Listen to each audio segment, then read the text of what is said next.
Fala pessoal, bem-vindos a mais um vídeo do canal Pod Discos. Eu sou Jorge Andrade. Hoje estou aqui com meu amigo Gleison Alves para falar de uma coisa que, olha, Gleison, uma coisa. Fazer aquilo que você gosta é muito bom. Mas fazer aquilo que você gosta falando de uma coisa que você ama é melhor ainda, né, cara? Essa é a verdade, não é? Se apresente aí como que é falar disso aí agora. Fala galera, Gleison Alves por aqui. Tem que concordar contigo, né? Quando a gente fala de uma coisa que a gente gosta, é mais fácil, né? Flui tranquilamente. Haja visto aí nossos últimos episódios que eu, pelo menos, estava super à vontade, né? Falando sobre aquilo que eu gosto. Hoje, né? Estamos aqui falando de uma banda que a gente adora também, né?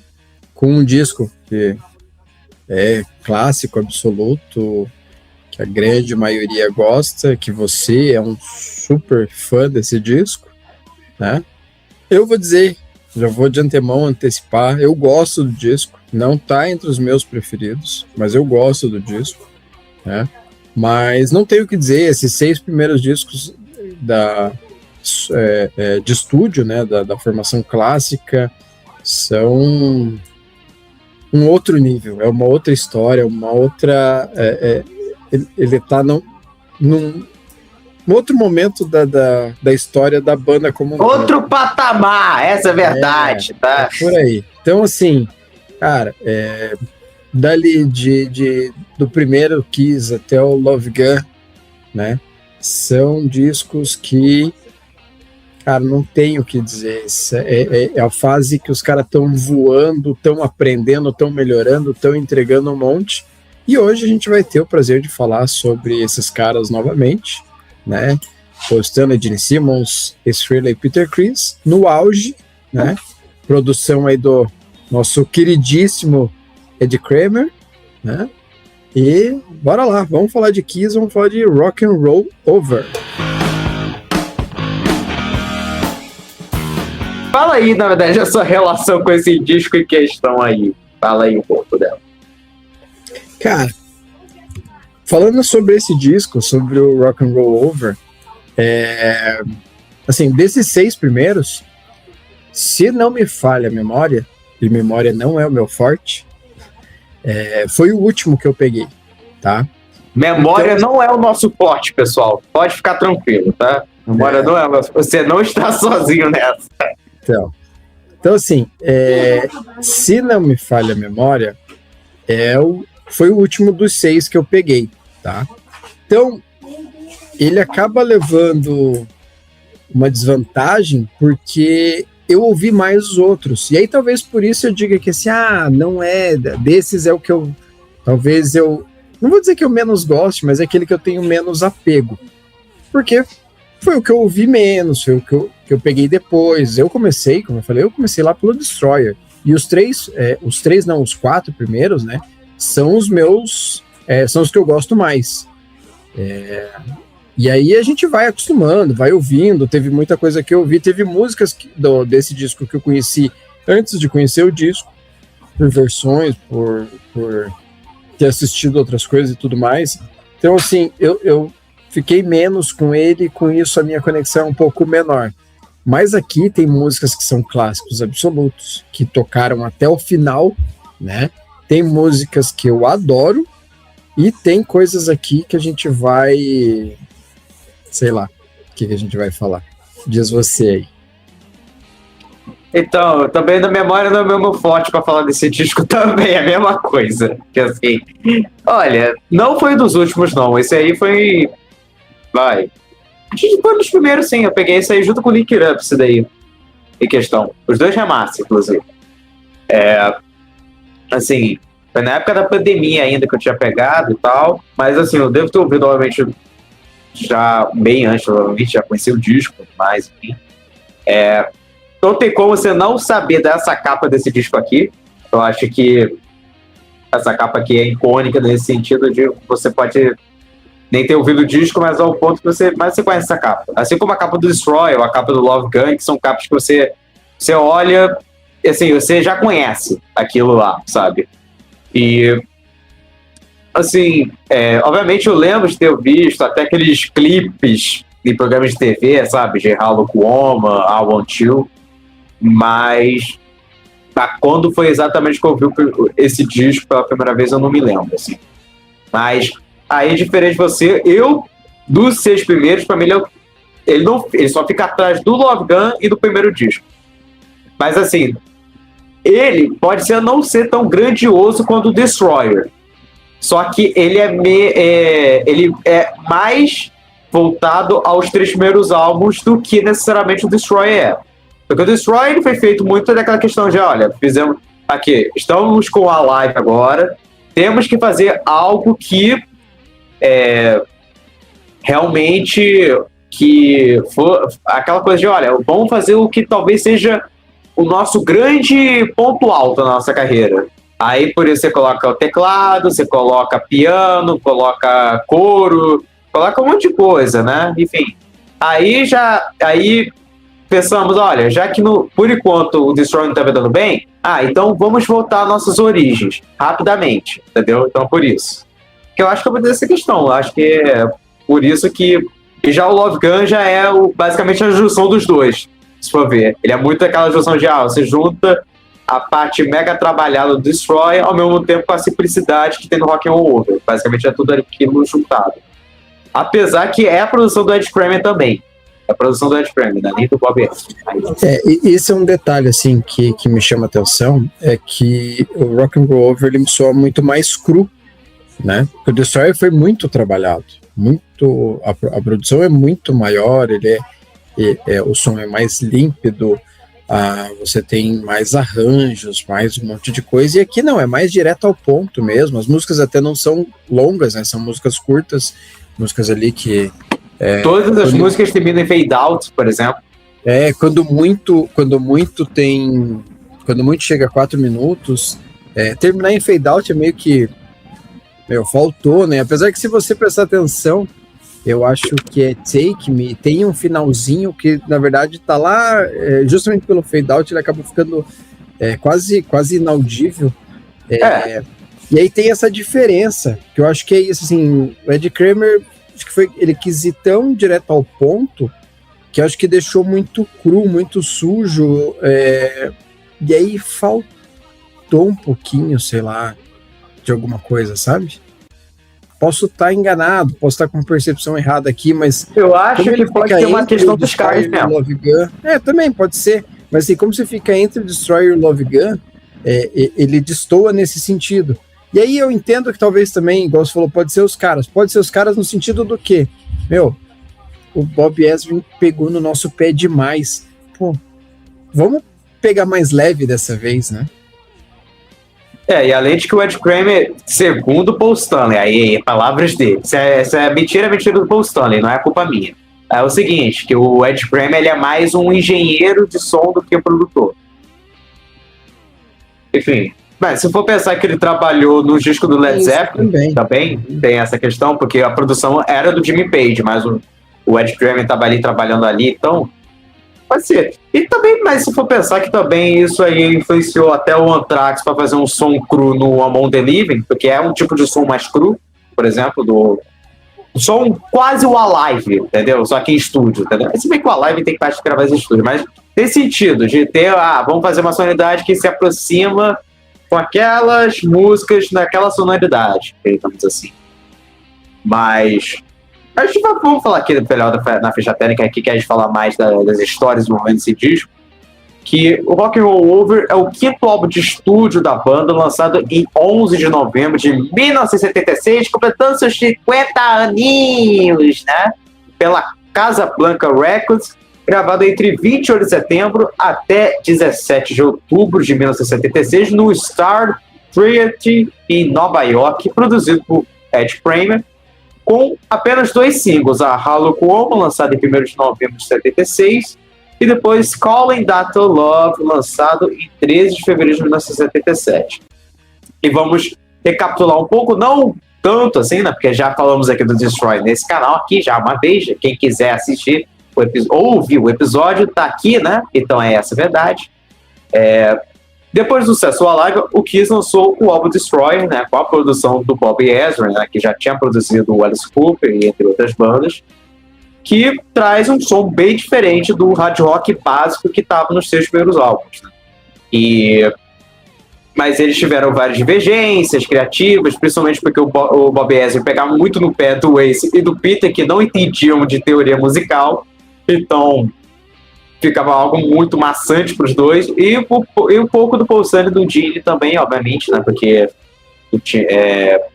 por mais que eles poderiam entender um pouco, mas também não era os grandes especialistas ali, e tanto que tem a história que eles gravaram um monte de música que o Bob Ezrin ele foi rejeitando cada uma, aceitou 3, que depois ele deu uma remexida, né, depois. Então, teve muita essa questão. Mas aí o que acontece? O Destroyer saiu, foi para as lojas, só que o problema é que o disco ele não foi um sucesso imediato. Tipo, o que eles estavam recebendo na época era tipo, pô, legal, diferente. E não tipo, nossa, esse é o melhor disco da banda já feito. Então, pensando nisso, eles pensaram, olha, cara, vamos gravar o outro agora, porque era uma coisa muito comum nessa época, vamos lembrar que era comum você fazer 2 discos por ano.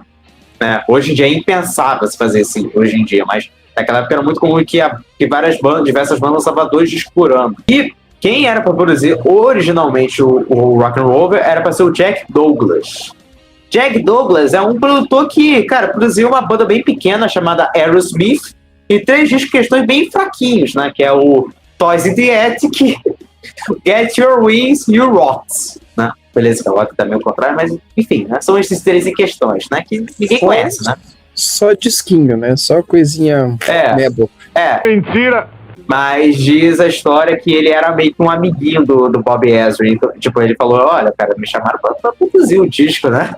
Aí eles falaram, cara, então esquece, né? Vamos chamar o Ed Kramer, no caso, né? Que já tinha uma convivência melhor, porque também o Gene e o Paul não teria também um professor ali comandando, né? Basicamente, né? E é aí que acontece uma coisa engraçada, que eles foram gravar nesse Star Theatre, que é um teatro mesmo. Ele é um teatro em Nova York, né?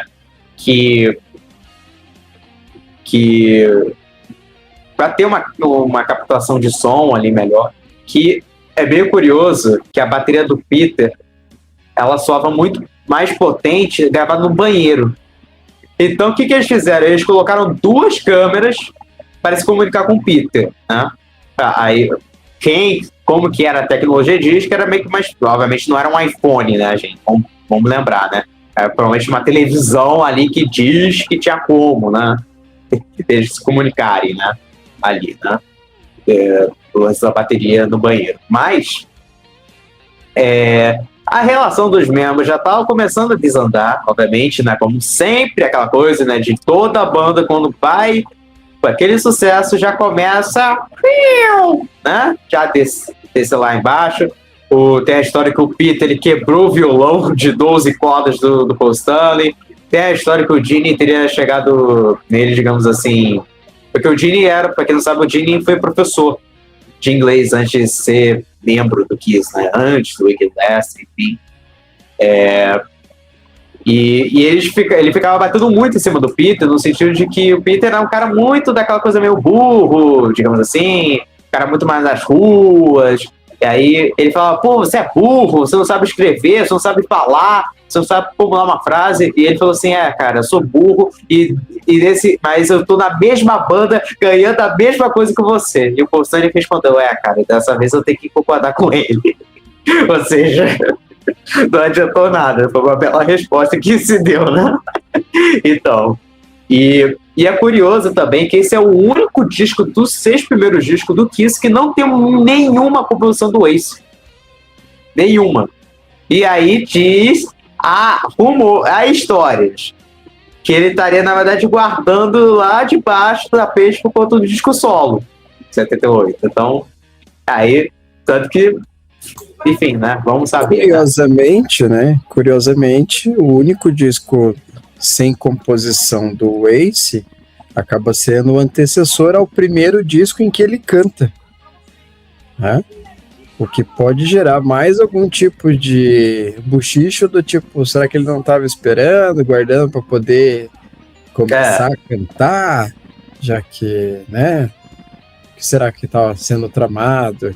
Já que as relações começaram a ter problemas, então assim, não vou dar isso aqui para esses caras. Vou guardar e no momento oportuno eu vou lá e gravo eu mesmo.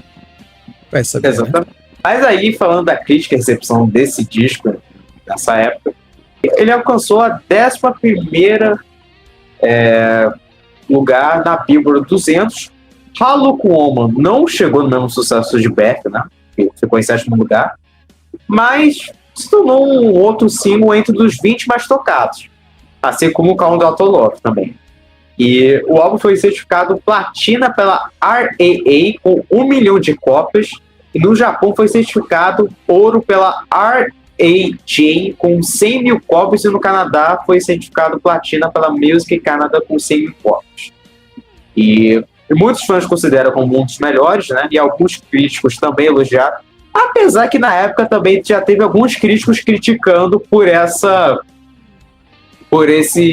volta às origens da banda, por ser um som muito mais básico em comparação com Destroy. Não, então, aquela coisa, né? Que hoje em dia eu acho que tem menos disso, né? Claro que tem pessoas que podem até não curtir tanto, mas é menos pessoas falando, esse disco não é tão bom, assim, entendeu?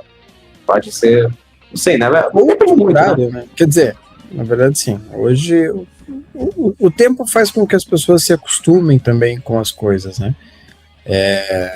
Se fosse lançado hoje, a gente não sabe se teria a mesma repercussão. Mas aí o mundo da música já é diferente, né? Completamente diferente. Mas você pega, mesmo quando você tem bandas, essas bandas quando lançam, você pega o Kiss quando lançou o Sonic Boom e o Monster, ou você pega aí, recentemente tivemos o lançamento do Megadeth, os últimos discos do Metallica. Você pega o Motorhead mesmo, o Iron Maiden, qualquer uma dessas bandas. O Iron Maiden também vem sendo muito criticado pelos solos de 2 horas no baixo do Steve Harris. Mas assim, a grande questão é o tempo faz com que os gostos mudem, as formas de encarar as coisas mudem. Então, cara, assim, a gente sempre espera a mesma coisa, mas se vem a mesma coisa, a gente reclama que é igual ao outro. Então, difícil, né? Essa é a verdade. Mas aí eu vou te dizer que esse disco não seria aceito por conta de muitas das letras que tem nesse disco. Bom, né? Assim, a gente tem um disco... E resumindo, pessoal, uma coisa. Todas as letras desse disco, com exceção de uma, falam sobre sexo, tá? Sexo. Todas. A gente tem um disco aqui de 10 músicas que, cara, 95% são letras que você olha e fala assim, tipo, é o Kiss, né? E engraçado que o Paul Stanley fala no Extreme Close-Up, né, que olha, a gente falava muito sobre sexo e o Destroy a gente amadureceu. Aí eles voltaram pra adolescência, né? Porque não só voltaram ao som básico, também voltaram à adolescência com as letras, né? E olha que amadurecimento, viu? Talvez ele não deixou tão claro, assim, amadureceu só no Destroyer, depois voltou. Verdade. Tipo assim, olha. Falando dessa capa desse disco aqui, maravilhosa, aqui. Rock and Roll Over, primeiramente, né? Falando desse título, né? Que um monte de gente pensa que rock roll é uma coisa e o over é outra coisa. Só que, na verdade, a questão toda é rock and roll over, no sentido de que você pegar a capa, você pode enrolar ela e botar em qualquer posição que tá certa, porque o logo vai estar igual, entendeu? Basicamente, não vai fazer muita diferença, entendeu? Então, é uma coisa que meio que lá fora. Né? E ela foi desenhada pelo Michael Doret, que trabalhou novamente lá em 2009 na capa do Sonic Boom, tanto que as duas têm traços bem parecidos, né, se for analisar, né? Tem quase um... Claro que a do Sonic Boom não tem o mesmo sentido, né? Mas acaba que tem o mesmo traço. Pelo que eu pesquisei, ele também fez fez a logo do Wicked Lester. Mas quando ele foi chamado, ele nem se lembrava que os caras do do Kiss eram os membros do Wicked Lester, né? Fez a história, né? Também. E diz ele que ele se inspirou muito numa arte estilo japonês, né? Porque pelo visual da banda, lembrar o teatro kabuki japonês, né? Que foi uma das inspirações pro Kiss fazer a maquiagem, né? Existe uma primeira versão, inclusive, da capa, que é, cara, é bem engraçada essa versão. Eu não sei se você viu na internet, que é o Paul Stanley tem um cabelinho pequenininho, um rosto esquisito, o Ace tem um nariz mais achatado. Na verdade, nunca procurei essa outra capa, né? A versão inicial, né, dessa capa que, cara, é muito esquisita. É só o Peter Criss, acho que não mudou muita coisa. O Gene tem uma língua maior do que tá na capa. E também é curioso também que algumas cópias desse disco, o Paul Stanley vinha com 2 lágrimas nos olhos. E diz isso que era um erro de impressão, mas esse erro foi reproduzido várias vezes. Aí eu não sei que porra de erro foi esse, né? Enfim, né? Enfim, tá aí na tela. Quem tá nos assistindo no YouTube tá vendo essas versões aí diferentes da capa, né? No caso, né? E logo, anos e anos e anos depois, o Anthrax lançou o disco Kings Among Scotland, que é onde eles tocam Among the Living na íntegra, né? Se eu não me engano. E faz uma homenagem a essa capa do Rock and Roll Over, né? Que é bem engraçado, né? Que pensando que o Scott é um grande fã de Kiss, né? O Charlie Benante também, enfim, são mega fanáticos de Kiss, então tem muito essa questão. Mas aí o que você tem mais a dizer é a sua opinião sobre essa capa aqui? Tem algo mais a dizer, enfim? O que você acha dela? Cara, é uma capa legal. Eu gosto quando a capa é desenho, né? Quando é desenhada, assim, acho que fica legal. O estilo do desenho até não é dos que mais me agrada. Eu acho, nesse sentido, o Destroyer, o estilo do desenho do Destroyer, eu acho mais legal. Mas eu acho legal a ideia de você fazer o desenho, de você ter uma capa que ela pode ter sentido em qualquer posição, né? Essa questão de você colocar ela como uma capa que gira, né? E ela acabou sendo uma capa que ficou icônica, né? Ela marcou muito.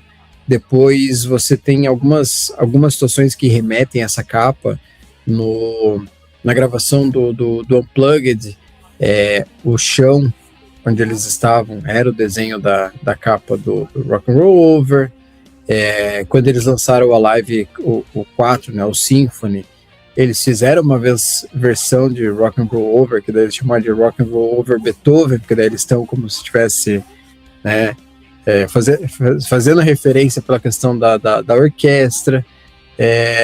Aí depois vem, como você falou, o Sonic Boom, o Sonic Boom, que foi feito pelo mesmo artista, pelo Michael Doré, e que remete à ideia do Rock and Roll Over, apesar de ser feito um pouco diferente, mas o desenho ali, ele tem alguma semelhança. Então, assim, ficou marcado e tem a questão também das referências de fãs, né? A capa do Anthrax, que faz referência a essa capa, quer dizer, acabou marcando, né? É uma capa que acabou marcando. Você tem essa referência que se colocar em qualquer lugar que trate de música, que trate principalmente de rock, todo mundo vai saber do que se trata. Todo mundo sabe de onde surgiu, né? Qual que é a origem disso. Então, eu acho uma capa legal, e eu acho que ela tem essa marca, justamente por conta disso. Esse lance japonês também combina um pouco com o Holiday in Hell também, por ter essas referências japonesas. Claro que a do Holiday in Hell ela é muito mais clara, porque tá até os nomes deles, né? Na tradução ali no Japão, né? Obviamente, então combina muito mais. Acho que talvez por isso também vem esse lance, né? Mais mangá, né? De certa forma. Que inclusive o Peter, né? Tem o rosto, esse rosto do Peter, ele tem tatuado, né? No braço, né? Ele tem a tatuagem no braço ali. Sim. Então, é outra coisa que marca, né? Inclusive, até no Chris Cat One tem esse rostinho também. Também tem esse rosto da capa do Rock and Roll Over também. Isso que também é outra coisa que acabou tendo. Pra mim é uma das melhores capas que você tem. Pra mim essa capa aí é que assim, eu gosto mais desse tipo de capa que é desenho, cara. Por mais que ela. Claro que a do Destroy e do Love Gun são muito mais caprichadas porque é outro tipo de traço, a ideia era outra, o conceito é outro também, né? Que é muito mais grandioso, mais super-heróis, aquela coisa toda, sabe? Mais gestosa, sabe? Dos caras, tipo, os caras no pedestal ali todo. O Love Gun ainda com um monte de mulher ali, ali vendo eles, enfim. Então, sabe, é muito essa questão, sabe? Mas é realmente uma capa que acabou marcando, né? Uma capa que é bem marcante, né? Como um todo. Mas falando da formação aqui do disco, Paulo Estrela, vocal, guitarra, base e solo. Eugênio Simão, vocal, baixo e guitarra base em Ladies Room. Ace Frehley, guitarra. E o Pedro Krishna, vocal e bateria. Quais são os seus destaques dessa formação aí maravilhosa? Bom, eu sempre puxo a sardinha pro Gene Simmons, que é o meu preferido da banda e tal, mas ouvindo os discos dessa vez, eu vou dizer que o meu destaque acabou sendo nosso queridíssimo Peter Chiliquenta Chris. Cara, o Chiliquenta aqui, eu acho que é o melhor disco do Kiss, o melhor disco dele do Kiss. Cara, é que assim, eu vou te dizer, aí eu fico na dúvida, cara, porque assim, o primeiro álbum ele tá muito bem na bateria, apesar da produção, mas ele tá muito bem na bateria, se for ver. No Dress to Kill, puta que... olha que eu não sou fã do Dress to Kill, não, ele tá muito bem na bateria daquele disco, eu falei isso aí no episódio. Mas desse disco também, realmente, cara, a bateria cowbell ainda. Quando bota cowbell no hard rock, eu amo de paixão. Eu amo cowbell. Cowbell é a minha maior tara na bateria. Se eu tivesse só bateria de hard rock, eu só botaria o de cowbell ali, entendeu? Essa é a verdade. Claro que cowbell é só no hard rock, né? Porque não tem como você botar a agenda cowbell no thrash metal, não tem como. Enfim. Cara, é que assim, é difícil o destaque nessa formação porque todos eles estão no seu melhor momento, né? Mas eu acho que o Paul já está evoluindo aos poucos, né, como vocalista. No Destroy já mostrava isso já, que você percebe a diferença do Paul Stanley como vocalista no Destroy em relação aos 3 primeiros, sabe? Tanto que ele fala que ele até imaginava o que o Bob Ezrin queria, né, para gravar no Destroy. Eu vou fazer um contraponto aqui, porque eu prefiro o Paul Stanley no Destroyer. Eu acho que aqui ele tem uns exageros que me incomodam. Isso aqui que se chama?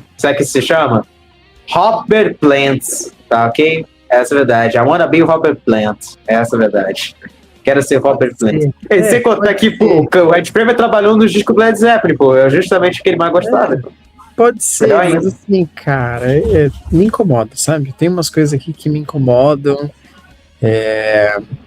Que ele exagera, ele força, e ele vai fazer isso depois em outros discos. O homem do que exagera, o Deus do que exagera, ele só vai além. Então, foi demais. Então, é sempre demais, entendeu? É que nem aquela música do Titãs Demais. Do primeiro disco, aquela música, lembra? Lembro. Então, o Gene, eu acho que tá o Gene mesmo. Não tem nem o que dizer, né? No todo, né? Porque tá com drive, né? A maioria das músicas que ele canta, né? Eu acho, nessa certa forma. O Ace fica difícil, né? Porque o Ace só fica na guitarra, né? Então aí não tem como, né? Não tem vocal. O Ace tá na guitarra, mas o Ace tá arrebentando, cara. Claro, não tem nem o que dizer. As guitarras dos dois em questão estão muito boas, entendeu? Então, sim, as guitarras estão fenomenais, porque não tem o que reclamar das guitarras. Como sempre, assim, na minha percepção, o que menos aparece acaba sendo o baixo, de um modo geral, né? Mas assim, as guitarras e a bateria aqui estão alto nível. Exatamente. Alto nível. Com né? Um leve destaque maior pro Ace. Eu acho que a guitarra solo aqui, ela tá acompanhando, mas... aliás, desculpa, a guitarra base tá acompanhando, mas o solo tá à frente, tá? Alguns caminhos ali na frente. Uma coisa, até voltando em relação ao lance das edições que eu falei, né, de capa, enfim, tem uma edição muito bonita do Japão, em vinil, desse disco, que a capa é dupla, que você abre a capa, dentro tem uma arte ao vivo, com os três ali, do Paul, o Gene e o Ace. Agora vamos ao nosso querido faixa-faixa, tem algo mais a dizer, ou vai falar só do faixa-faixa, ou se cale para sempre? Não, bora de faixa-faixa. Então, vamos lá. Então, o disco começa, então, com I Want You. I want you. I want you. O que tem a dizer sobre essa música? É o seguinte. Introdução de violão, né? Ele começa cantando mais calmo, até que vai para ela já estoura ali. Tem as guitarras do Paul, que ele faz aquele solo inicial, para depois o Ace fazer o solo, que eu acho essa dinâmica maravilhosa, cara. Eu adoro essa dinâmica do solo que eles fazem. Essa aí ele bota um vocal ali lá pra frente, né? Ele tem momentos bem altos mesmo que ele canta nessa música. Eu tô vendo essa cara aí, cara, eu vou demitir você depois dessa. Puta que pariu, meu. Você não vai fazer eu demitir você. Deixa risada só por enquanto. Puta que pariu, bicho. Então, tem uma versão do Alive 2, né? Ao vivo, você pode dizer, né? Se dá pra dizer, né? Que eles fazem na guitarra, que pede a graça, na minha opinião, né? Não tendo violão. Apesar que tem umas versões legais até, mas ainda falta um pouco desse lance do violão. Tem a versão do Hot The Shade, da turnê Hot The Shade, né? Que é bem conhecida, se for analisar. Só que aí ele bota o vocal muito mais alto. Obviamente ele bota o vocal, tipo assim, a do disco já é alto. Só que aí ele consegue botar ainda mais alto ainda naquela versão ao vivo de 1990, sabe? Então, é inacreditável. Que era já na época que eles já estavam retornando aquele setlist mais sententista, né? E essa música já tava meio que... já tava na geladeira há muito tempo, né? No setlist da banda. Assim, é um dos clássicos do disco, dá pra dizer que é. Não foi um single, mas necessariamente nem sempre todo clássico precisa de single, né? Pra ser um clássico. Então, acabou sendo um dos clássicos ali do disco. Do Paul, eu acredito que seja o maior destaque dele. De sucesso, pode dizer, desse disco, talvez o Paul seja essa. A mais conhecida dele nesse disco talvez seja essa. Que é meio complicado de se dizer, né? Porque o Gene tinha mais hits do que o Paul nessa época, se for pensar, né? Eu acho, na minha opinião. Tirando Detroit, o Love Gun, mas o Gene acaba dando um destaque muito maior nessa época. E assim, o que tem a dizer? Eu acho essa música maravilhosa. E eu adoro também aquela parte que tem... que volta aquela intro de violão, ele canta, vai suave, aí pega a banda tudo junto e faz um... sabe? Aquela parte eu acho mágica. Isso aí é maravilhoso. Mas fala que você tem a dizer sobre essa música, você vai falar mal, com certeza. Eu tô vendo os seus olhos, cara. Os seus olhos maléficos, tá? Que você tem, tá? Esse olhar bem maníaco. Eu vou ser sincero, eu vou quase totalmente na contramão do que você tá dizendo, cara. Essa música, ela começa... ela começa realmente ali mais... com aquela introduçãozinha... mais light do violão, que é legal, de fato.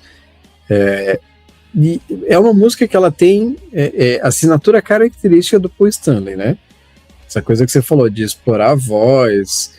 Só que, cara, esse canto meio gritado que ele gosta de fazer me incomoda, sabe? É um dos pontos que meio que me tira da música. Outras músicas ele vai fazer isso de novo e, cara, eu tenho um certo...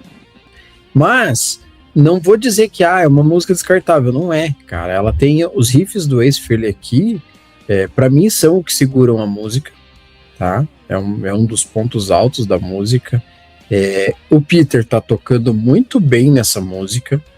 Eu entendo que é uma música que, pra época, assim, ela fez um certo sucesso, ela tocava em shows, mas, assim, nunca foi daquelas Ela músicas... teve uma apresentação de TV nessa época, que era essa, a Love and Live and e How Look Woman, Então, que tinha assim, essas aí. nunca... Mas, assim, pra mim nunca foi uma música que me chamou muita atenção, sabe? Tem algumas músicas conhecidas desse disco que, nos meus primeiros contatos com elas, eu meio que torcia, assim, o rosto, sabe? Tipo, é meio chato e tal. Outras depois, com o passar do tempo, eu comecei a gostar, mas I Want You ainda é uma música que eu tenho algumas ressalvas com ela. Falta amor no coração em relação ao Paulo Estrela, essa é a verdade, falta amor. Falta compaixão. Tem coisas que ele faz que eu gosto bastante, tá? A gente não vai falar muito de letra aqui, porque essas músicas elas meio que giram na mesma coisa, né? Então, porra. Música e segue em frente, né? Vamos pra próxima. Take Me. Agora, Valência, é aquela história. Botar a mão no meu bolso e sentir o foguete, rapá. Essa é a verdade, que é o que ele fala na letra. Essa aqui talvez seja o embrião de Love Gun, né? Tem um pouco a ver, se for analisar. Se dá pra dizer, né? Se dá pra dizer. Essa poderia estar, se pá. Isso poderia estar, realmente, se for pensar. Não, mas assim, eu digo na ideia. Sim, eu entendo. Né, a questão do foguete, depois você vem com Love Gun, que meio que ele brincava com a mesma história, né? Bang Bang Girl, do Crazy Nights, também o mesmo estilinho que ele fez depois dos anos 80, mesma coisa, né? Então, depois ele falou, hoje em dia, não, o que eu jamais faria hoje em dia, pensando... essa música eu adoro, essa música eu acho muito boa. Assim, eu adoro o riff que tem nessa música, o solo de guitarra nessa música, cara. Se é o Oasis ou não é, porque às vezes a gente também tem nessa, né, de... Pô, será que é ele que tocou, ou será que ou será que é alguém que tocou? O Bob Kulick, talvez? Não sei, né? Depende. Né? Então, mas é um grande solo. Eu adoro, sei lá, cara, por ela ser repetitiva, ela é repetitiva, né? Não vai. Take me, anybody wanna break me, anyway, day. Essa aí, ele não é tanto exagero no vocal, se for pensar, né? Pra você deve ser um alívio, não sei. Então, mas eu acho essa música meio... Ela é safadinha, mas é uma música que eu adoro. Ela tava numa Live 2, mas não foi incluída, só foi... E quando entrou naquela coletânea You Wanted the Best, Got the Best, regravada, né? Não é nem a versão original do 77, é regravada, né? Aquela versão. Mas é uma versão muito boa dessa música, tá? Mas eu vou te dizer, as 4 versões daquelas músicas daquela You Wanted the Best são boas, só que o problema é que não são verdadeiras, é aquela coisa, tudo regravado com barulho de público no meio. Entendeu? Tudo bem, né? Eles não foram os primeiros nem os últimos. Pois e nem foi a primeira mentira nesse pá também, novamente. Não, e assim, vamos pra gente não ficar aqui se matando, vamos fingir que são os 4 tocando e a gente vai... vamos fingir. Seja lá quem foi que tocou, de fato. Né? Lembra do Jerry Cantrell falando que o melhor solo do Ace era da Larger Than Life. E quem que fez o solo foi o Bob Kulick. O melhor solo que o Ace foi justamente que ele não fez. É engraçado. História, né? A gente acaba se iludindo com N fatores ali, N situações. Eu, por exemplo, né, quando eu conheci o Kiss, que eu ouvi o Psycho Circus, eu achava que eram os caras tocando, né? Depois que eu fui descobrir que o que eles menos fizeram foi tocar juntos naquele disco, mas ok. Vamos lá, né? Vida que segue. Sobre Take Me, cara, eu vou contar aqui que a primeira vez que eu ouvi essa música foi num bootleg em VHS, tá? De um show gravado lá de 77, da turnê do Love Gun. Eu lembro que eu trabalhava num supermercado e tinha uma loja que vendia esses VHS e quando eu comecei a conhecer Kiss, eu falei, putz, vou comprar, né, quero ver, né, a oportunidade de ter um show do Kiss em VHS. E aí eu fui assistir esse show. Numa época que era difícil, não tinha o YouTube, pessoal. Era bem mais complicado, a gente tá falando aí de 1999, mais ou menos, que as coisas ainda não eram tão fáceis quanto hoje para achar, né? E aí eu lembro que eu coloquei para assistir e era assim, a imagem era muito ruim, o áudio era bem mais ou menos, e toda vez que acabava uma música, que baixava as luzes do palco, a tela ficava escura. Então não tinha produção do vídeo, né? Então ficava aquele tempo que você ficava ouvindo os barulhos do pessoal, mas sem ver nada. E tinha Take Me. E eu lembro que eu não dei muita bola pra essa música, assim, putz, né? Sei lá, não chamou tanta atenção, né? Eu não sei exatamente que show que era esse, mas eu lembro, assim, que a imagem era ruim, né? O áudio até É do Japão razoável. esse show? Não sei, cara, não sei, não tinha nenhuma... É porque assim, porque depende de 77, porque tem Love Gun. É porque depende, porque assim, 77 até o Love Gun é lançado em junho, mas aí se for pensar que mais ou menos tem a turnê do Rock and Roll no Japão também, tem um show bem conhecido. Então, eu não sei pelo seguinte, por ser um bootleg e eles montaram ali a capa, não tinha nenhuma informação, né? Aí piora, né? Nas imagens não mostra público, não mostra nada. Então você não consegue ver, né? Se eles mencionaram de onde era, na época eu não prestei atenção. E hoje eu não tenho como assistir, porque eu não tenho mais videocassete. Então, cara, essa informação ela se perdeu. Eu tenho VHS até hoje, tá guardado lá com as minhas coisas lá no depósito que eu preciso pegar, mas eu não tenho nunca assim, pro que era. Eu fiquei com a impressão de ser nos Estados Unidos, tá? Não depende de como... Por exemplo, é Houston, alguma coisa assim. Ou eu posso ter Houston é 77. Houston é 77? Ou eu viajei com... essa aí é do Love Gun, já é Love Gun. Entendeu? Então, assim, eu não tenho certeza. Mas, assim, eu sei que é bem ruim. O bootleg, ele é bem ruim, assim.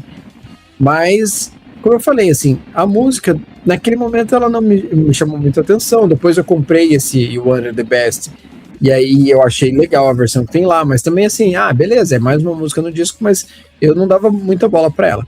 Com o passar do tempo, eu comecei a curtir mais, né? Ela começou a me ganhar mais, e assim, diferente de I Want To, que eu continuo ainda torcendo o nariz, Take Me eu já me divirto, eu já gosto de ouvir. E aqui, cara, você tem, putz, o que a gente falou aqui tem um trabalho de guitarras bem legal, né? Você tem como é que eu bateria também. A bateria tá legal, os vocais estão legais, não tem aquele exagero, né? O Paul Stanley vocal mais fino, né? Take me! Também no de fundo. Mas assim, ok, né? O Paul Stanley tá cantando legal aqui, na minha opinião, sabe? Tem uma coisa diferente. Daí, assim, esse som mais sujo, né, que eu considero como mais sujo, pra mim é muito característico da produção do Eddie Kramer. Então a forma como essas músicas soam tá muito mais ligada à produção dele, que é diferente daquela produção que soava mais limpa no Destroyer, feita pelo Bob Ezrin. Mas aqui ela casa, sabe? Até você falou da questão do refrão lá, do Take Me. Às vezes eu acho que eles querem remeter a outras coisas que eles faziam. E essa sensação eu tenho em outras músicas também, sabe? Vamos tentar meio que usar algumas coisas que a gente já usou, mas vamos mirar num outro caminho. Então, Take Me fica meio ali. É uma música legal, é uma boa música. Não chega a ser, pra mim, um mega destaque, mas tá bom ainda, sabe? Tá legal. Pra mim, tá muito melhor do que a música que inicia. Agora, vamos pra próxima. Consultório com o Gene Simão, você que vai, né? Porque eu não vou nesse consultório não, tá? Não me meto nessa cilada aí não, tá? Call It Dr. Love. Essa aí não precisa nem dizer muita coisa, né? É o clássico que ficou até hoje nos shows da banda, né? Até no show aqui no Brasil, que hoje faz 43 anos, eu acho, do show do Kiss no Brasil, em 83. Então, se não me engano, acho que Então, ela tava lá. Só que daquele jeito muito agitado, muito rápida, sabe? o Eric Carr na bateria e o Vini Vincent botando fritadeira no solo, que, pelo amor de Deus, enfim. Que é beleza, é um solo tá interessante por ser diferente, mas nada supera esse solo do Ace. Esse solo do Ace, cara, esse solo do Ace é brincadeira, é um solo marcante. Esse solo aí, cara, não tem como, cara. Entendeu? E assim, ela surgiu de duas músicas, que era Bad Bad Loving, que era sopro do Destroyer, né? Ela tem basicamente a melodia de Call It Dr. Love, o refrão, o riff um pouco tem ali, e também de uma música chamada High and Low, que basicamente tem um verso da Call It Dr. Love, que é Even though I'm full of sin, and in the end you let me in, you let me through, there's nothing you can do. Ao invés de need my love, I need my pleasure, don't you know it's true? Que ele fala, né? E assim, o coro, quem faz é o Paul Eugene, né? Do refrão, né? Inclusive, cara, eu não sei porquê, tem aquela parte que é Dr. Love, né? Você consegue ouvir de fundo, né? O teste do Paul cantando mais afeminado. Eu pensava que era o Ace cantando essa parte.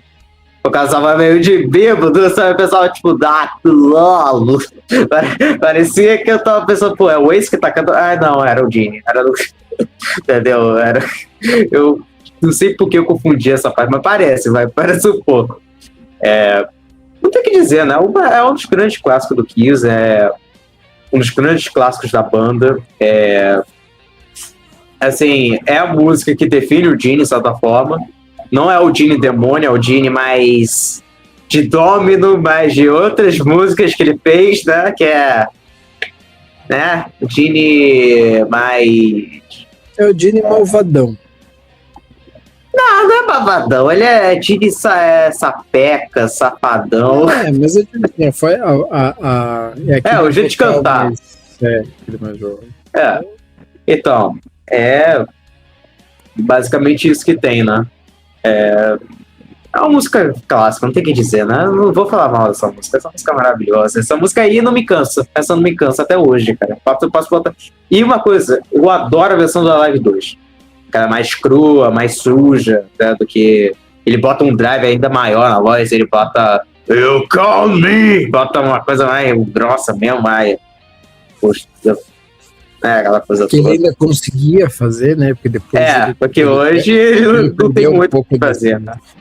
Ele perdeu um pouco, ele deixou mais com menos drive, né, pra fazer esse pedaço. Bom, eu sou time de Gene Simmons, não tenho o que falar. Eu acho que aqui realmente a gente tem uma música que sempre me agradou, né? Eu acho que ela é superior às músicas anteriores, não tenho o que dizer, né? De novo, os riffs do Ace aqui, aliado à voz de malvadão do Gene, são meus pontos altos nessa música. Os back vocals, aí tem o grande ponto, né, que você estava falando, o Paul cantando e tudo mais. Cara, pra mim, soa muito como se eles estivessem tentando meio que refazer alguma coisa do que eles fizeram em God of Thunder.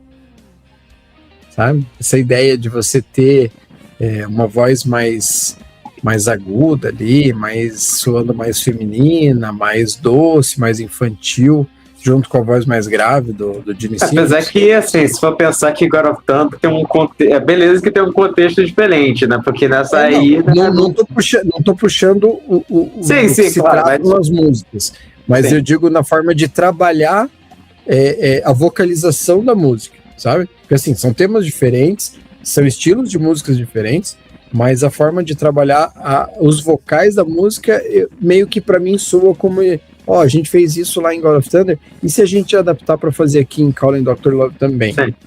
Eu acho que aí também significa o que eles fizeram depois do Love Gun, que tem vocal feminino pra caramba depois do Love Gun. Então, pode ser, né? Tem tudo isso. Você pega nas músicas que dá pra colocar.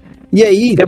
Tem uma outra música também no Love Gun, que acho que é God Love For Sale, que tem aquela coisa I got love for sale, tem uma coisa igualzinha, bem parecida. Também. Mas aí também acho que eles acho que eles estão indo para um outro caminho. Mas aqui, até para dar um check aqui, confirmar o que você falou, para mim também ela fica ainda mais monstruosa ao vivo. Ela ganha muito nas versões ao vivo, inclusive nos shows que eu assisti, né, nos shows que eu fui, que eles tocaram, assim, cara, essa música fica fenomenal. No show. Vamos pra próxima. Esses títulos são muito filho da puta, vai tomar no cu. Ladies Room.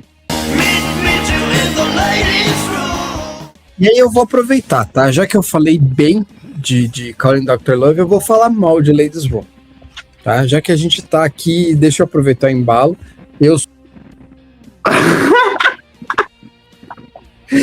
sou fãzaço. Eu tirei você do palco e você não sabe o que significa, tá? Vamos brigar forte. Adianta, cara, não adianta. Eu curto Calling Dr. Love, mas eu acho que Ladies Room não... assim, ela tocou muito em show. Ela tá no Live 2. Tá no Live 2 essa música.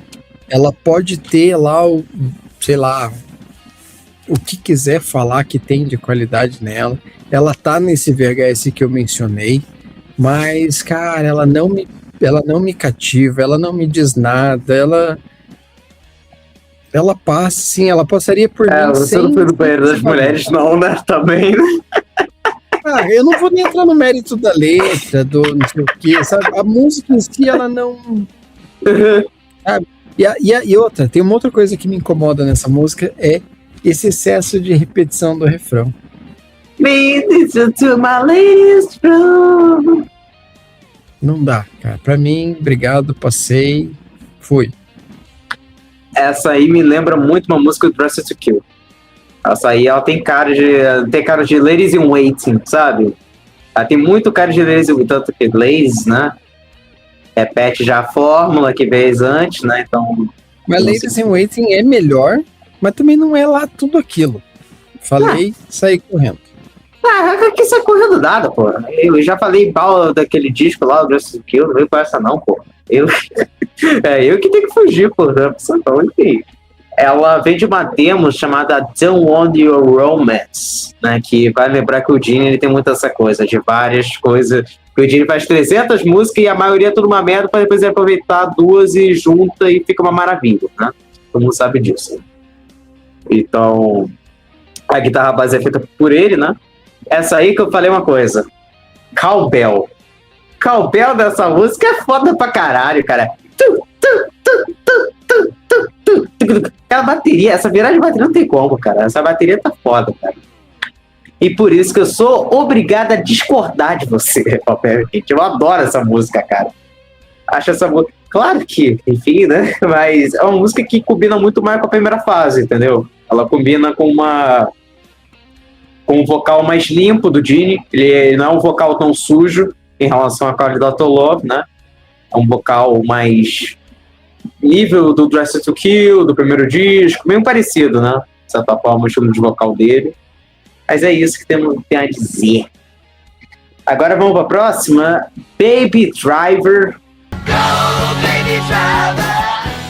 Diz a música que surgiu de uma história de um amigo do Peter que dirigia devagar. E aí o apelido dele era Baby Driver, né? Tipo, um motorista bebê, né? Por isso, porque o cara dirigia devagar, né? E o Paul e o Gene falam que teve uma alteração nessa faixa, porque diz que o Peter ele trazia músicas sem rimas, sem partes definidas. Então, só que assim, eles não levaram o crédito nessa música. Não sei se for ver o crédito de composição, não tem Paul, Stan e Gene em cima dessa música, mas eles não fizeram isso só pra não magoar o Peter. Né? Porque o Peter tinha aquelas coisas chatas pra, como você falou, mimizento, chata pra caralho, cheio de quento, né? Muito chato! E tem a composição do Stan Penrich, que é um cara que compôs muita música do Peter nessa época. Se eu não me engano, acho que Beth é dele, Hooligan dele também. E aí diz que o Paul Stanley, segundo ele achava que era uma maneira do Peter dar uma grana pro cara, né? Porque, tipo assim, como esse cara ele era um ex-companheiro de banda do Peter, era uma maneira, digamos assim, olha, se você botar os créditos do cara, o cara vai ganhar um dinheirinho ali, né?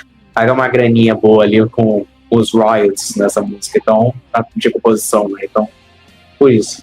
E realmente, essa parte aí de ter tido uma alteração faz até um certo sentido, porque existe uma demo com o Gene Simmons cantando dessa música, como uma maneira de guiar o Peter. que pode ter sido realmente real. Aí dessas histórias, das histórias que eles contam, pode ser realmente que seja uma coisa verdadeira, né? Mas eu adoro essa música, apesar dela ser bobinha, ela é boba.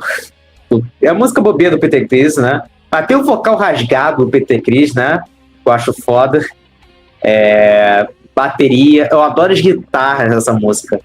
Eu adoro as guitarras, os solinhos que tem, sabe? Eu acho muito, muito, muito boa. Eu gosto dessa música mesmo, de verdade, assim. Claro que ela não é musicaça, mas assim, eu adorava de ouvir essa aí. Mas, enfim, só isso que tem a dizer. Fala aí, Gleice, em relação a essa faixa. Tá? Bom, eu vou dizer que eu gosto desse vocal rasgado do Peter. Né? É o nosso Rod Stewart, né? Não tem como. Eu curto Baby Driver pra caramba, acho uma música super legal, a levada dela é muito legal. Esse vocal rasgado, essa guitarra distorcida, né, que ela acaba casando muito bem com a música. Eu acho que o que eles trabalham aqui fica bem legal. E vou dizer assim, que pra mim, em termos de vocal, o Peter não erra nesse disco. Tá, eu acho que ele canta muito bem, as músicas que ele canta muito bem. E vou dizer mais, que eu gosto mais, e aí não tô falando da música, tá? Mas eu gosto muito mais de como ele canta essa música do que a próxima que ele vai cantar. E esse vocal dele, sabe? Esse rasgadão dele aqui, que eu curto pra caramba, desde lá do primeiro disco, quando ele canta... Black Diamond, Nothing to Lose... Nothing to Lose, Black Diamond nem tanto, mas Nothing to Lose, cara, assim, eu acho que eu acho que o Alive 1, quando ele canta Black Diamond, é de arrebentar mesmo, se for pensar. Mas assim, você pega Strange Ways, até Mainline, eu acho legal ele cantando, sabe? Então assim, tirando Beth, que daí vai para um outro caminho.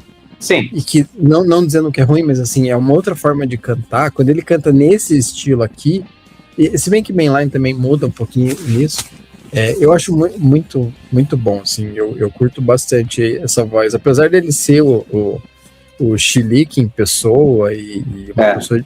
Autobiografia, chiliquento pra um caramba, aquela autobiografia. É difícil talvez tenha sido um cara muito difícil de lidar na banda, mas em termos de... até pelas raízes dele, antes do Kiss, né? Eu gosto muito da forma como ele canta. Então, vamos para a próxima. Love and Leave. É difícil de falar esse nome, cara. Pra mim é difícil não é nem falar, é difícil escrever sobre, digitar. Eu vou pesquisar Love and enfim, sempre dá um branco na cabeça. A música é uma junção de duas demos, que é Rock and Royce e Drive Me Wild, ambos que eram do Destroyer, então você já sabe que era um monte de merda que o Bob Ezrin jogou no lixo, né? Enfim, né, que ele aproveitou e juntou e fez uma boa música, no caso. Essa aí, assim, das músicas do Gene desse disco, não é a que eu acho tão boa, assim, não. Assim, ela é bacana, tal, teve um clipezinho na época, tal, da televisão, e tal, como eu falei, né, do mesmo dia, I Want You e a Hollow Woman, mas, a bateria que eu gosto da bateria, o solo de guitarra do Ace nessa faixa, pra mim, é um puta de um solo, mas, assim, a música toda ela não me chama tanta atenção, entendeu? Ela tem essas partes que eu gosto, mas não é a música que eu vou, é um refrão repetitivo também, né? Love and live on, love on. Claro que fica na cabeça, né? Mas, entendeu? Eu gosto, não é o que me chama atenção, entendeu? Não é muito a minha xícara de chá. Então é isso. Fala aí você sobre essa. É isso que dá você não tomar chá, né? Começa por aí. Toma chá. Mas assim, sobre Love and Live, cara, bateria, baixo, guitarra, Eu gosto bastante do instrumental dessa música. Eu acho a levada dela é muito boa, assim. Mas a música mesmo, ela não tá entre os meus destaques do disco, de maneira alguma. Tá muito Se longe essa música fosse uma Love Team from Kiss, ela talvez seria melhor. Tenho, né, ainda de se questionar. Tá muito longe de Calling Dr. Love. Tá? Não tem, assim, comparação.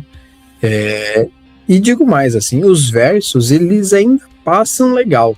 Cara, mas o refrão me parece tão pobre. Ele me soa tão bobinho. E de todas as músicas, é a música mais longa desse disco. De todas as músicas. Ele me soa tão bobinho, assim, com esse jogo de palavras e repetição, sabe? De aquele jogo. Sabe? Não... Dava pra fazer coisa melhor. Dava pra fazer coisa muito melhor aqui. Mas, né, você tem ali, como você falou, guitarra ali, o Ace tá destruindo, tá tocando pra caramba, assim. Considerando que seja o Ace, claro. Vamos fingir que é, vamos fingir que é. Mas a música, assim, ela entra num... Eu vou dizer assim, esse miolo desse disco, ele entra num pacote de que eu descartaria facilmente. É que assim, essa música tem 10 vozes, só que elas não foram, mas o problema é que foi na junção de tentar, entendeu? Tipo, pô... Isso é o problema. Sabe, tipo, dava pra fazer coisa melhor. Talvez buscasse ali alguma coisa do que eles fizeram no Wicked Lester, ele joga aqui dentro, ia ficar muito mais legal. Que foi, né? Sim, entendeu? Ia ficar muito mais legal. Pelo menos pra mim, né? Claro, assim, tem fãs que acham irretocáveis esses discos, e ok, eu não sou eu que vou discordar disso, sabe? Mas depois que você começa a ouvir você acha muito legal no começo, mas depois que começa a repetir, você fala assim... Vamos para a próxima. Vamos para a próxima aqui. Mr. Speed. Todo mundo sabe, né, que, enfim, né, é o cara que tem dois sentidos, né, se for pensar, porque é o cara mais rápido para comer as mulheres, mas também pode ser o cara que é meio... tipo, mais rápido e pronto, não consegue, entendeu? Então, enfim, né?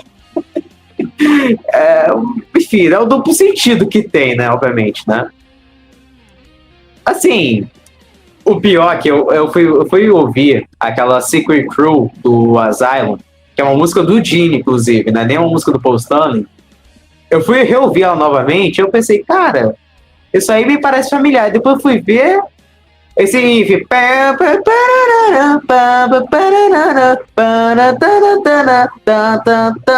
É bem parecido, cara. Isso anos depois isso no Asylum. Ou seja... provavelmente os caras quiseram, né? Tipo, olha, vamos tentar voltar uma coisa na próxima, nas origens, né? Também porque o Jim tava fazendo um monte de merda naquela época, vamos fazer qualquer merda. E aí, provavelmente nem deve lembrar dessa música, né? Então, né? Mas a música do Paul, no caso, né? Eu vou te dizer que eu fiquei com essa impressão, mas eu fiquei pensando que fosse alguma coisa pra trás, não pra frente. Sabe? Eu fiquei com a mesma sensação que ela me soa como uma tentativa de repetir alguma coisa que o Kiss já havia feito em discos anteriores. Mas aí você falou em Asylum, é pra frente. Não, tô falando que o Asylum se remeteu ao rock and roll, entendeu? Então, não, mas eu digo assim, essa música, Mr. Speed, ela me lembra alguma coisa, ela me passou duas sensações. Ou de o Kiss tá tentando repetir alguma coisa que eles já fizeram, só que aí você tá falando que o Asylum repetiu isso aqui, então talvez possa ser isso, né? A minha referência, na verdade, não é pra trás, é pra frente. Mas ela também me soa como se o Kiss estivesse tentando só parecido com alguma outra banda. Mas eu não consigo, como se eles estivessem emulando alguma outra banda. Mas eu também não consegui lembrar qual banda seria essa referência. Não me veio na cabeça. Fiquei com a sensação, mas não me veio na cabeça. E uma curiosidade, uma coisa.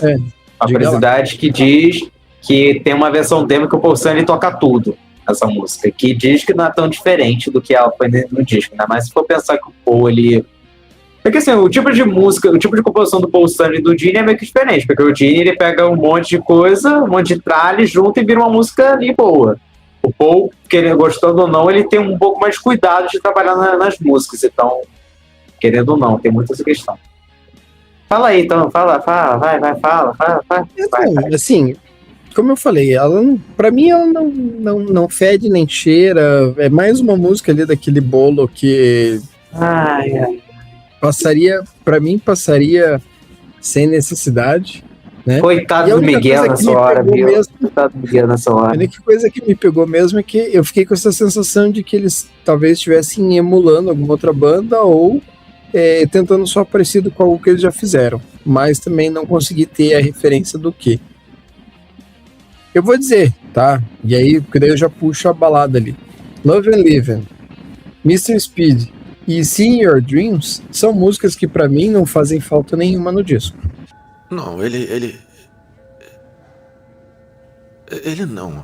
não faria isso comigo. Vai tentar defender Mr. Speed, é isso? Olha, aguarde, escuta o que eu tenho pra falar, tá? Essa é a verdade, tá? Escuta, essa é a verdade, viu? Tá bom. Só me escuta, tá? Eu vou me silenciar aqui.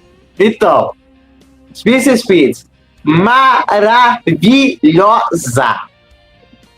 Boa pra caramba, entendeu? Esses solos aí que tem na música, que parece que... Aí eu vou te falar.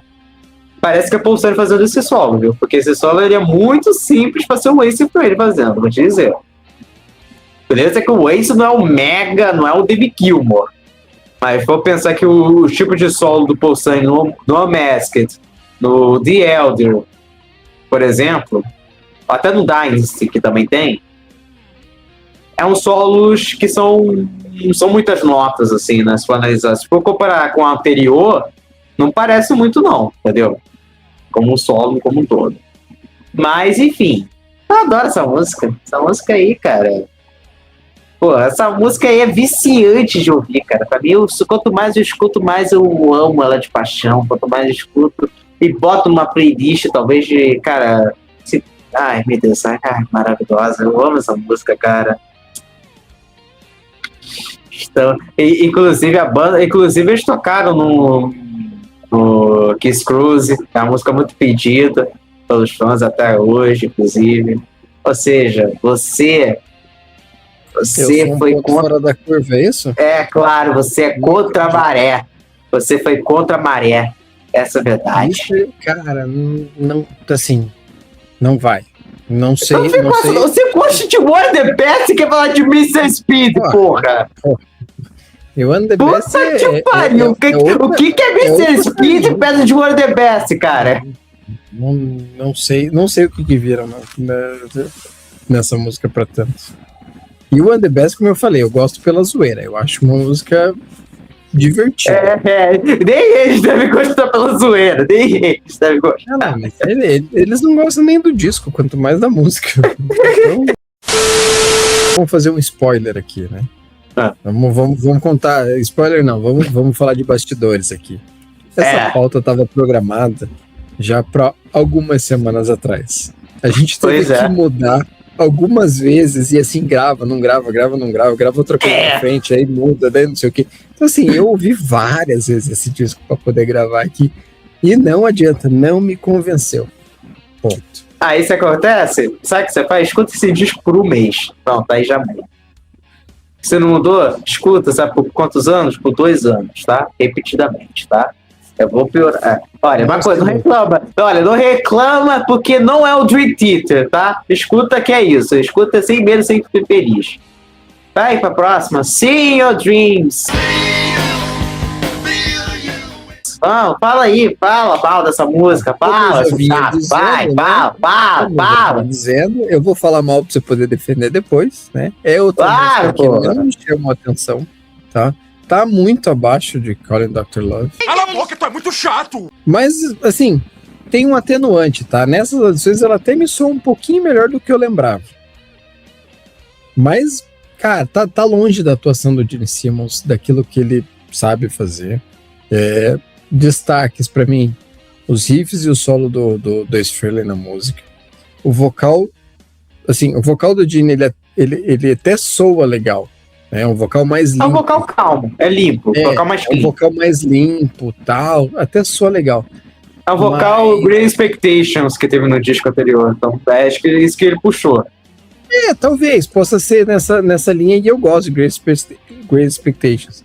Mas, assim, o refrão é mais um daqueles que é chatinho e repetitivo demais. Eu adoro esse refrão, cara. Porra. Não dá. Desculpa, mas eu não consigo, cara. Eu não consigo. Mas eu prometo. See you in your dreams tonight. Porra, é maravilhoso esse refrão, cara. Socorro. Mas eu prometo que eu paro de falar mal do disco aqui. Ah, bom, então assim sim. Adoro essa música, cara. Cara, é maravilhosa essa música, cara. Essa música, cara, me lembra da infância, cara. Essa música aí, cara, beleza que a letra não tem nada a ver. Mas, pô, me lembra de, sei lá, cara, momentos felizes, né? Bem diferentes, então, né? Que olha... Pois é, claro que tivemos. Eu sou da época da internet, claro, pô. Então, cara, eu adoro esse refrão. É refrão bobinho, mas eu adoro, cara. Que, inclusive, Motley Crue plagiou, tá? Tem aquela música Same Old Situation. Same old situation. É igualzinho, cara. É igualzinho a melodia. See you in your dreams tonight. É igualzinho, é igual. É um pouquinho melhor, mas é repetitivo igual, né? Não dá. Isso eles não realmente copiaram. Mas enfim, o Gene, ele não é muito satisfeito com essa música, tanto que ele regravou no disco solo de 78, que aí...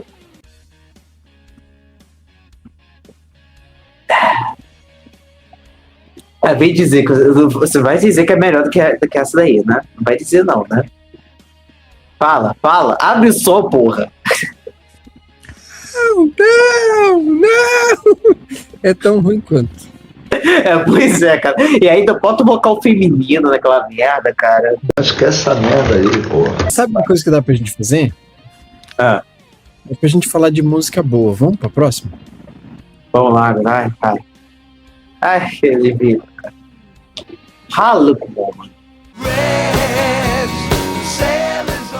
Pô, é a melhor música do disco. Ponto. É a melhor música do disco. Ponto. É uma baladinha linda, tá? É a minha preferida. Eu falei, o vocal, eu gosto mais do vocal do Peter em Baby Driver, mas eu gosto mais dessa música, tá? Essa aqui, pra mim, é a melhor versão da música, tá? Mas vou fazer alguns adendos. Ela fica boa na voz do Paul, tá? Ela fica muito legal na versão country do Garth Brooks. Ela fica muito legal naquela versão do Garth Brooks cantando com o Kiss, tá? Ela fica excelente ao vivo, mas eu ainda prefiro essa versão de estúdio aqui, essa versão original do Rock and Roll, tá? Assim, é o meu ponto alto do disco, tá? Como eu falei, eu ainda prefiro a voz do Peter em Baby Driver, acho que soa melhor, mas aqui ele tá cantando super bem, né? E assim, dá pra resumir que ela é uma música simples e perfeita. Ela não tem um monte de firula, não tem um monte de não sei o que, ela flui. É a música mais simples do disco. Você passa para a música é uma barata de gravar esse disco. Você faz barato no sentido de, só tem violão, flui, bateria, sabe? Não precisa inventar moda e tá ótimo. Agrada a todos. Ponto. Não é a música mais curta desse disco, não. A música mais curta desse disco é Take Me, eu acho. Não, Take Me não, é Sing Your Dreams. Sing Your Dreams é a música mais curta desse disco. Pelo que eu tô vendo aqui. Cara, a música é o que, assim, ela foi a que mais foi longe, né, do disco como um todo. Ela não foi que nem um sucesso de Beth, né? Acho que não dá pra dizer que é o mesmo sucesso. Acho que são outros níveis, né, que ela chegou. Foi outro nível. Ela teria sido um sucesso mais... Foi muito além e tal. Pegado. A Haluko Oma talvez teria sido um sucesso maior se fosse uma outra música de um artista qualquer. De country, music, alguma banda desse tipo de estilo, sei lá, do próprio Rod Stewart mesmo, né? Talvez teria sido um sucesso maior, entendeu? Que aí é o que eu falo, é a melhor música que o Rod Stewart não fez, que é essa daí, porque ela é muito parecida com Maggie May, é igual, é bem parecida. Não dá pra dizer que o Paul Stanley, porque a música é a composição é do Paul Stanley, não é do Peter. É diferente de Beth, por exemplo. É Paul Stanley que compôs essa música. Que ele fala que realmente foi pro Rod Stewart, né? Ele queria dar pro Rod Stewart essa música. Ele afirmou que também algumas partes da letra dessa música veio de uma música chamada Brandy, You're Fine and Girl, do Looking Glass. Só que aí o tanto de Gene Simmons e o Ed Kramer sugeriu que a música fosse cantada pelo Peter, por ter uma voz parecida com a do Rod Stewart, né? E segundo o Paul, segundo ele, né? Que ele adora metralhar o Peter nessa autobiografia, né? Dá pra lembrar disso, né? Que se o Peter falou mal do Paul Stanley no livro dele, o Paul Stanley conseguiu tratar o Peter como lixo na autobiografia dele. Ele fala que ele mostrou pro Peter uma versão com ele cantando como uma amostra do que fazer na música. Só que o Peter não conseguia gravar essa música de uma vez só. Então foram vários takes para gravar, para pegar um momento de aqui, um momento aqui, um momento aqui, tá? Sabe? Várias vezes. E tem uma outra história também de que eles já estavam disco que já estava até finalizado, já tinha finalizado o Rock and Roll, entendeu? Só que aí com o sucesso da Beth, porque a Beth foi o que fez o Destroy realmente estourar em vendas. Realmente foi um disco que vendeu pra caramba. Por conta do sucesso da Beth nas rádios, né? Porque primeiro que ela era um lado B de Detroit Rock City. Era um lado B de Detroit. E aí, por ser um lado B, eles tocaram o lado B ao invés do lado A, do Symbol, nas rádios. Aquilo, cara, fez o disco vender pra caramba, e eles pensaram, então, nada melhor do que trazer. Eles vão fazer a Beth 2 e por conta disso. A versão do Garth Brooks é muito boa, também meio que ele não mudou muita coisa, né? Porque a música continua a mesma coisa, só que ele tem uma voz muito boa. A do Paul Stanley, que tá no Unplugged, ela puxa, é muito ela puxa boa. um pouquinho mais pro... Ela muda um pouquinho, porque ela fica mais no estilo do country deles, né? A versão do Paul Stanley que tá no Unplugged, que não entrou no disco, ficou muito boa. É muito boa mesmo. Assim, é uma música bacana, é uma música, cara, cara, quem nunca teve aquela vontade de pegar o violão pra tocar essa música? Entendeu? Violão de 12 cordas, né, do Paul Stanley, né, que deve ter sido esse que o Peter Criss quebrou, né, na parede, né? Pelo que diz das histórias. Tem um clipe, cara, que eu acho inacreditável. Esse clipe, né, que eu digo, na apresentação de TV, como eu falei, né? Que o Peter, ele fica tocando a bateria, uma bateria muito grande, ele tem uma virada em nada, sabe? Tipo, porra, só faz isso na música. Com certeza ele olhou pra bateria e falou assim, e agora? Como é que eu saio daqui? E o pior ainda, cara, você não lembra dessa cena que tem uma parte que o Ace e o Paul estão tocando meio que encoxados um no outro com uma guitarra de 2 braços, cara? Tipo, que ideia doentia é essa, cara? Os dois estão encoxados, tipo assim, um em cima do outro, assim, tocando. Tipo, que ideia, que piada que os caras queriam fazer, sabe? Coisas que só os anos 70 proporcionaram. Ah, meu Deus do céu, enfim, né? Enfim, né? Vamos seguir, né? Que essa música aí, tem que dizer, a música é muito boa, claro. Isso aí é uma música que não é minha favorita do disco, vou dizer, não é. Mas, enfim, é uma música que eu gosto, claro. É uma música que não tem o que dizer, né? E pra mim, eu gosto muito mais dela do que de Beth. Aí eu vou dizer, eu sou muito mais chegado em Ralo com Ombro que Beth. Eu vou contigo, né? Se eu concordo, eu gosto mais de Harlock Woman do que Beth. Não vou dizer que seja por uma questão de cansaço, é porque realmente eu gosto mais do estilo da música. O estilo de música eu acho melhor, entendeu? Até o estilo vocal do Peter tá melhor. Não que eu não gosto de Beth, mas essa música eu acho mais legal e essa voz mais rasgada dele que me agrada mais. Exatamente. Então vamos para a última faixa aqui do disco, Make Love.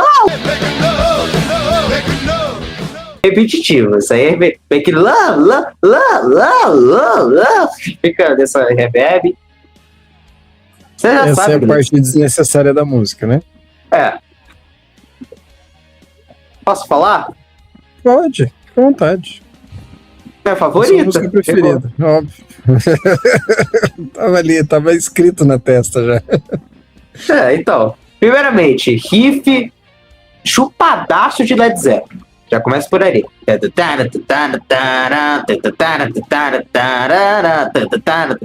Sabe? E o vocal deles tentando imitar o Robert Plant até a medula que ele tá querendo. I can't this place! Que dá pra dizer que não é o... Ele tenta imitar um pouco, né? Eu gostei de ter visto eles tocando essa música no Monsters. Eu gostei, apesar que ela ficou 50 tons de cinza pra trás, mas eu tava feliz da mesma forma, tá? Então fazer o quê? Não estraga a minha felicidade nessa hora. Fazer o quê, né? Então, apesar do público, totalmente ninguém respondeu essa música, porque, né, a música é lá do B, né, do disco, ninguém lembra, obviamente. Também porque é um sucesso, acho que talvez maior lá fora, né, pelos fãs dos Estados Unidos do que aqui no Brasil, muito obviamente. Mas, pra mim, finaliza bem o disco. Os solos eu gosto dessa música, os solos de guitarra eu gosto.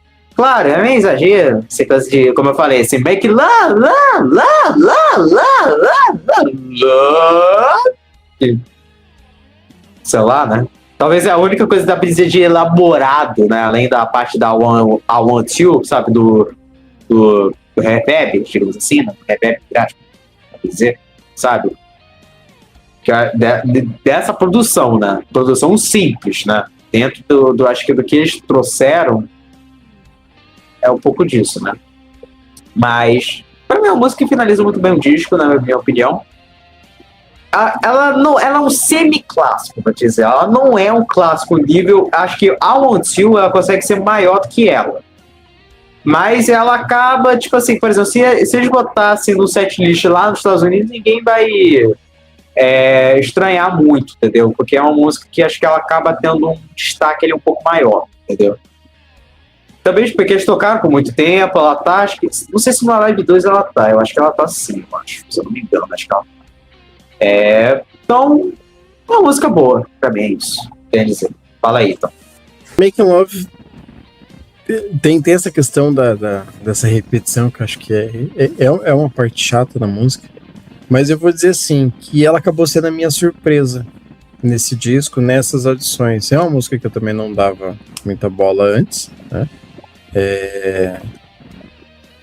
Mas assim, eu fico pensando aqui para dizer, mas quais foram as minhas impressões ouvindo, né? É um hard rockzão, ela é uma música guitarrenta, como eu gosto de chamar, né?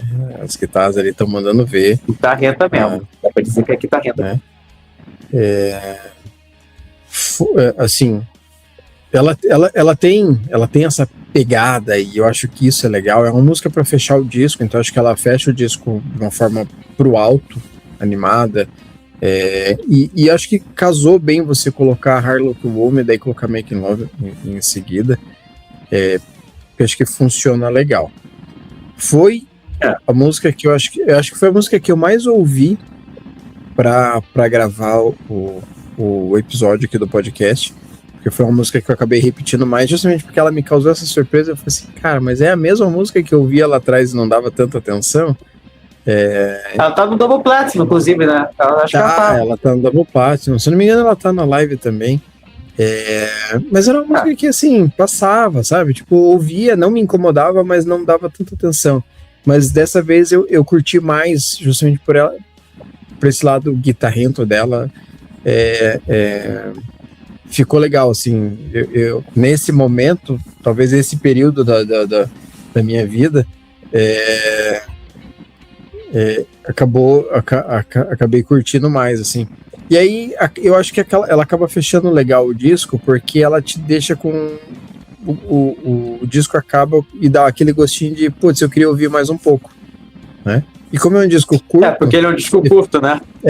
Como ele é um disco curto, tipo, ele acaba com esse gostinho e de repente você... eu vou ouvir de novo. Né?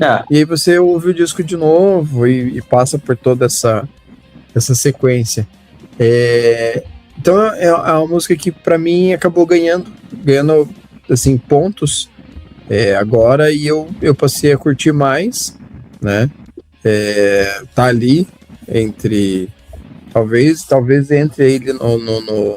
Eu não vou dizer no top 3, porque eu acho que no meu top 3 aqui fica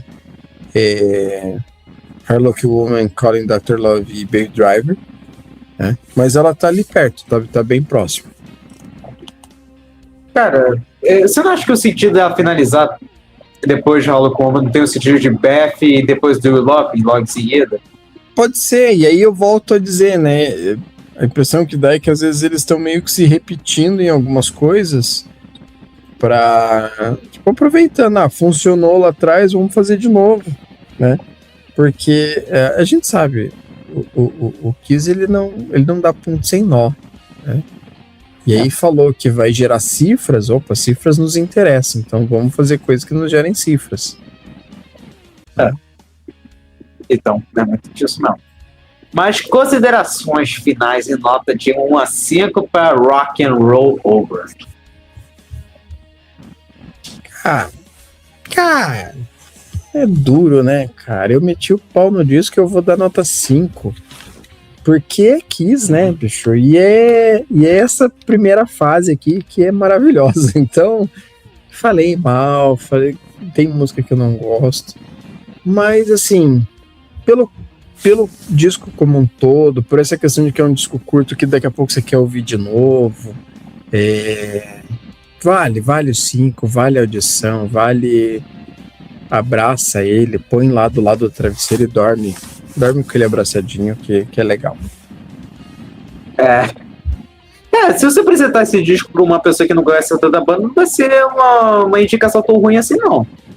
Vamos combinar também. Qualquer um desses primeiros discos não é uma indicação para, tipo assim, para mim são todos esses, você pode indicar ele de alguma maneira. Pode ser ou Love Gun começando, ou Destroy, ou dependente do seu gosto, sabe? Você pode indicar qualquer um desses 6 aí, né?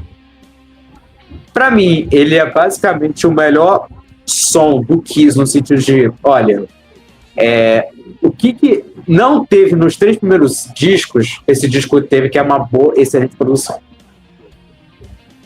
Porque, vamos tirar o Destroy, vamos Escato Destroyer, né, que é outra coisa, é Pelé. Destroy é Pelé, vamos combinar. Né? Então, é tipo assim, você vê que o que o Ed Kramer teria feito nos 3 primeiros discos, né? A produção, né? Se ele tivesse produzido, porque ele produziu a demo, né, no Electric Larian Studios, né? Mas acabou não produzindo os 3 primeiros, que, né, para mim é uma grande pena, porque realmente ele talvez teria feito alguma diferença nessa produção, por mais que ela seja simples, mas era muito melhor em comparação dos 3 primeiros discos, na minha opinião. A nota de 1 a 5, cara, do 10 mil, porra. Vou notar 20, cara. Pelo amor de Deus, não tem dessa não, pô. Para que eu sou muito puxação. Eu conferi aqui. Eu conferi aqui só pra gente não ficar falando na base do achismo. O Make Love tá assim na Live 2, tá? E até, se eu não me engano, aí lembrando, né? É onde o Paul Stanley acaba exagerando ainda mais no refrão, né? E ficar brincando ali com o Sticking Love, Make Love, love. É bem aqui que acaba fazendo isso. Mas inclusive, uma coisa. Pode falar. Não, mas aí Harlock Woman eu fui ver ao vivo no Live 2, era passagem de som, tá? Não é ao vivo totalmente. Eu sei. Essa e a Tomorrow Tonight do Alive 2. Essas são as 2 únicas músicas assim, do Alive 2 que eles meio que falam que são passagens de som. Digamos assim, não são músicas que realmente foram gravadas nos shows assim, que foram tocados. Né? Bem curioso. É assim, né? Cara, é um disco legal, vale a pena. Essa primeira parte aqui da discografia do Kiss são discos curtos, então se você colocar meio que numa pegada, você ouve os 6 tranquilamente, né? E claro, a gente gosta, né? Então a gente gosta, a gente vai falar bem, não tem, é difícil, claro, a gente vai apontar algumas coisas, mas no geral vai falar bem, né? Então, aquela história, quem que fala, só pode falar mal do meu time sou eu, cara. Só pode falar do meu time sou eu. Essa é a verdade. Tipo isso. Mas os caras não são eles quem tocam. Mas cara, aquela história, cara, Gleice. Escuta o que eu tô falando, Gleice. É aquela história. Gleice, é aquela história. O Botafogo você não escolhe, você é escolhido. Sabia disso?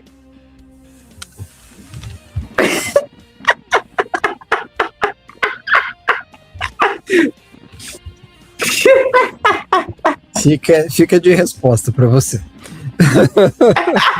É quem que tá vendo em vídeo, porque no áudio ninguém vai saber, ainda bem. Né? Quem sabe, quem não sabe, depois pergunta aí que eu respondo. Primeiro de tudo, agradecer você, Jorge, mais um episódio aqui juntos, falando de Kiss, uma banda que a gente curte pra caramba, né? Agradecer a todo mundo que acompanhou aqui esse episódio com a gente. Comentem aí, digam se vocês gostam, não gostam, se é o disco preferido, se não é, se as músicas são aquelas que vocês curtem ou não, se vocês concordam comigo ou concordam com o Jorge ou não concordam com ninguém, porque nenhum dos dois entende nada de música, fica falando um monte de bobagem, né? Mas é isso, foi um prazer estar aqui com vocês e aguardo todo mundo. Semana que vem tem mais e, cara, semana que vem eu sou um peixe fora d'água nessa história, viu? E eu não só pode dizer que é muito... não, hein? E também porque é muito contra a parede também, né? Não sei. Enfim, diga lá. Isso, muito contra a parede. Então, enfim, né? Então, só isso que tem a dizer. Agradeço o Gleice novamente, apesar dessas coisas. É tudo brincadeira, gente. É tudo piada, é tudo fazer amor. A gente não tem dessa aí, não, porque é isso, né? Kiss é amor, Kiss é vida, não tem dessa. Tá? As pessoas que são fãs de Kiss, elas não se brigam entre si, né?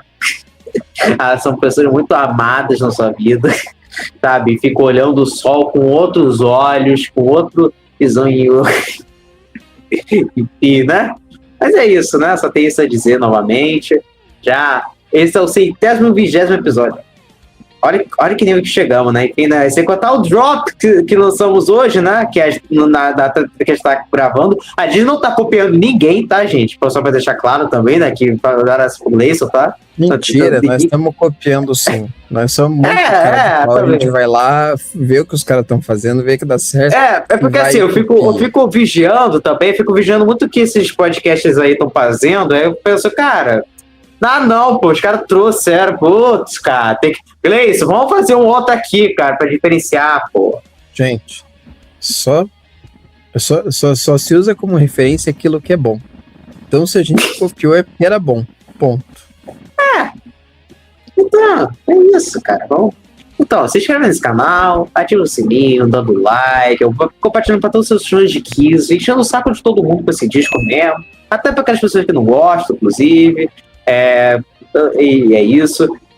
Segue no Spotify, dando nota de 1 a 5 estrelas, só que dando 5, claro, tem que dar 5, que nem esse disco que é 5 também, né? 5, é isso, né?